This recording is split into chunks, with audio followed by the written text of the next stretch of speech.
Stay tuned to find out how I captured this once-in-a-lifetime photograph.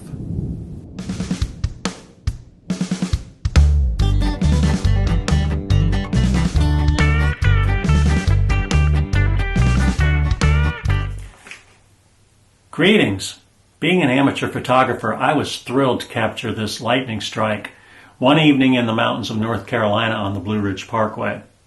Here I was at the right place at the right time, and I'm pretty certain this will be a once-in-a-lifetime photograph for me.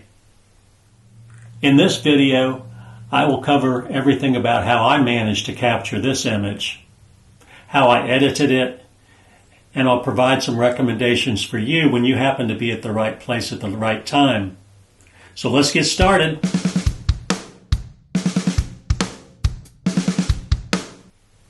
I took this shot with my Nikon D850 and a 20mm wide-angle lens. The settings I used for the exposure were ISO 64, aperture f2.8, and a 30-second shutter exposure.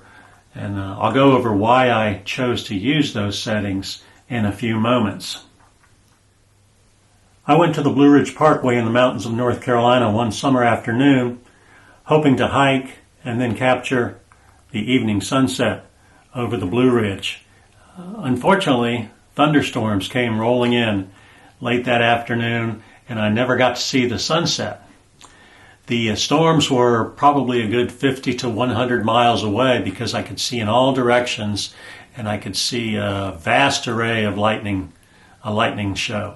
So it was very exciting, and I got to thinking about how I could possibly capture this scene. Now, I know not to mess around with lightning because you can easily get killed. The storm was at least 50 miles away. So I knew I had, based on the direction of the storm and based on the distance, some time to actually set up and take some photographs. Tip number 1.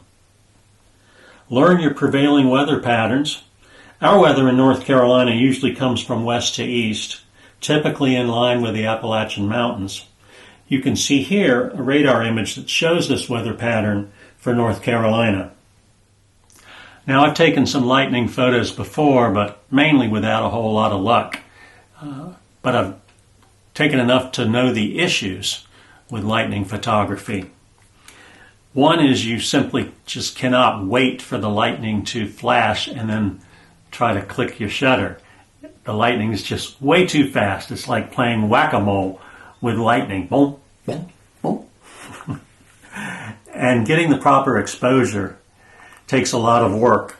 The dynamic range of the light from the dark foreground, especially at night, to the bright lightning is probably the highest dynamic range you will ever have to deal with in photography. Tip number 2. When you get excited about a photo opportunity, spend a few moments gathering your thoughts and make a plan. That is, if you have the time and you're able to. In order to solve the first problem of timing the lightning strike shot, I knew I could significantly improve my odds of capturing a strike if I used a longer exposure. So I tried, say, 2 seconds, 3 seconds while the lightning display was going on, and I quickly found that I really wasn't having a whole lot of luck. And if I was going to capture several strikes over a long period of time, that was just way too much work for very little payback. So I started thinking, how could I possibly use a longer shutter speed, say 30 seconds? And then I got to thinking the answer lies in using a neutral density or an ND filter. My ND filter will reduce the light going into the camera and by a factor of 6 f-stops. So I could easily go to a 30-second exposure and have a lot better chance of capturing a good lightning strike or several lightning strikes on one frame. So I was halfway there. Now I needed to solve the rest of the exposure equation. The overall exposure would be made up of the 3 variables that all work together like a 3-legged stool: the ISO, the aperture, and the shutter speed.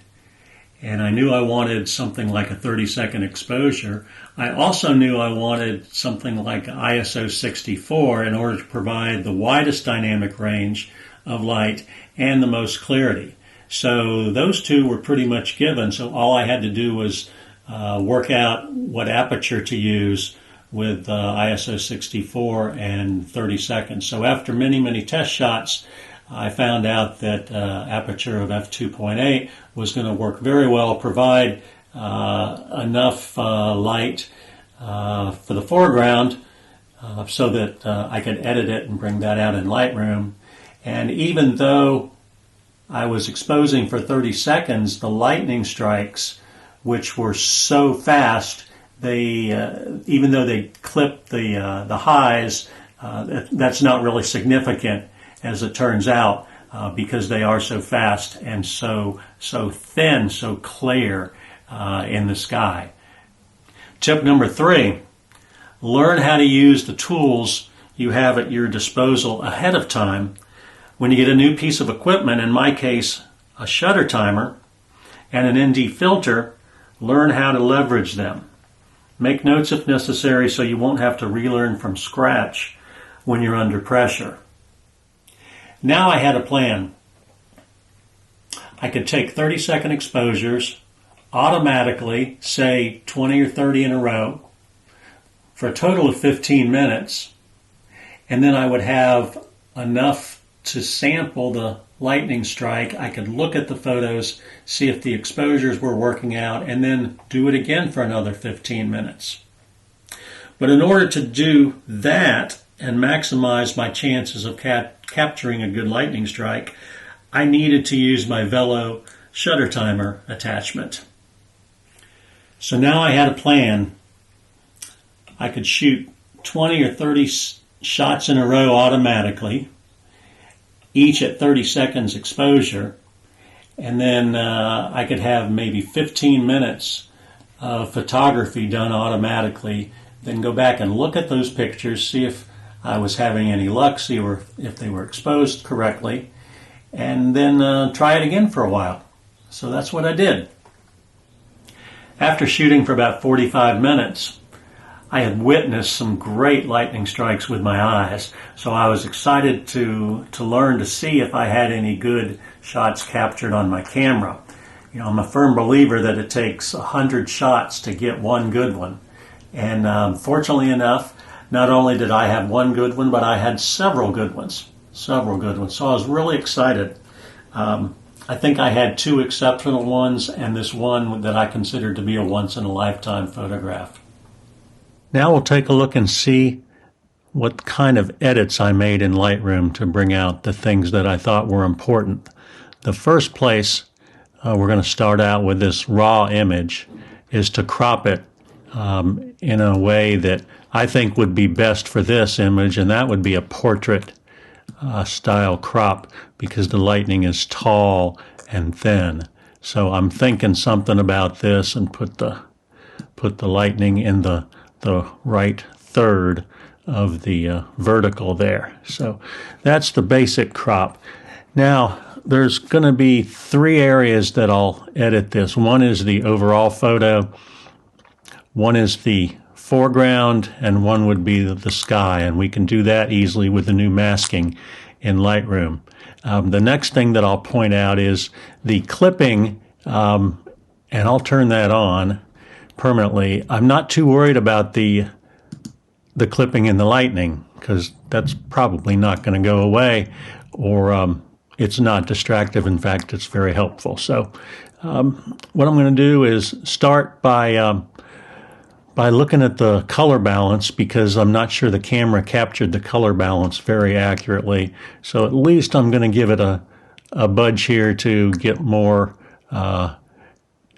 light blues in the sky.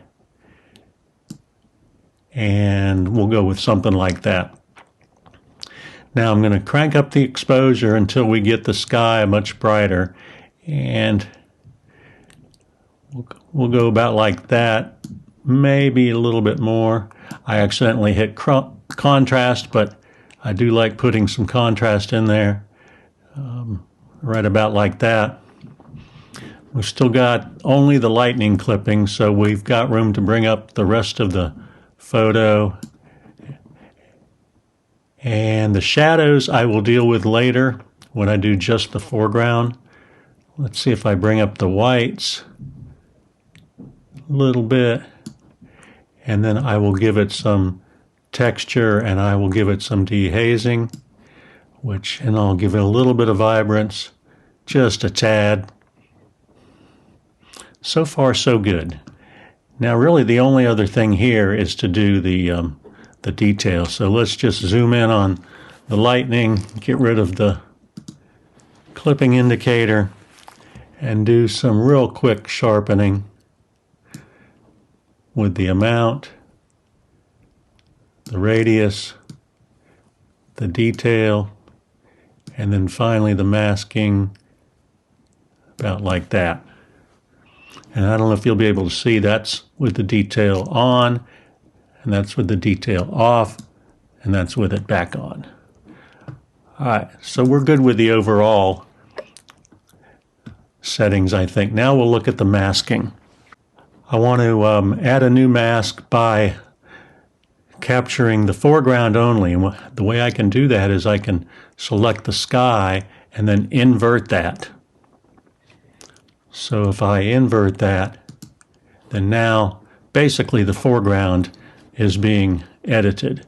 So we're going to bring up the exposure a little bit, but mainly we're going to start working with the shadows. There, we can bring out that green, and I think that's pretty darn good right there. Bring a little clarity on those leaves, and we'll leave that at that.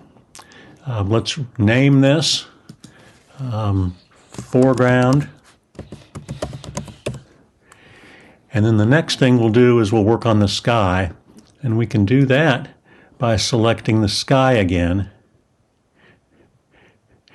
And we can also eliminate the lightning from this mask by intersecting it with the subject.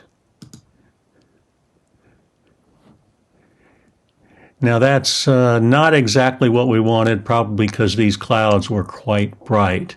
But for what I'm dealing with right now, that's okay. So actually we're going to want the rest of the sky, and that's what we're going to work with. So let's look at the exposure of the rest of the sky. Bring it down for some contrast. We'll try the contrast about like that. Bring the exposure back up. And again, we'll turn on the clipping indicator, and it's only the lightning that's getting clipped. So we'll work with some of the rest of these things. Definitely don't want to clip that. And we'll look at dehazing it some. That makes it darker, so let's bring out the exposure until we're no longer clipping there. So I think that's pretty good. We'll take a final, let's rename that mask, sky, and then we'll click done. Take a quick look at it in full screen mode. That's pretty good. It's pretty much exactly what I wanted. And one last thing is we will look at the before and after views of these two. So this was the raw photo, and here is the edited photo, which I really like. Great. I hope this was helpful and gives you some valuable information about photographing lightning and how to react when a situation presents itself out in the field. Y'all take care.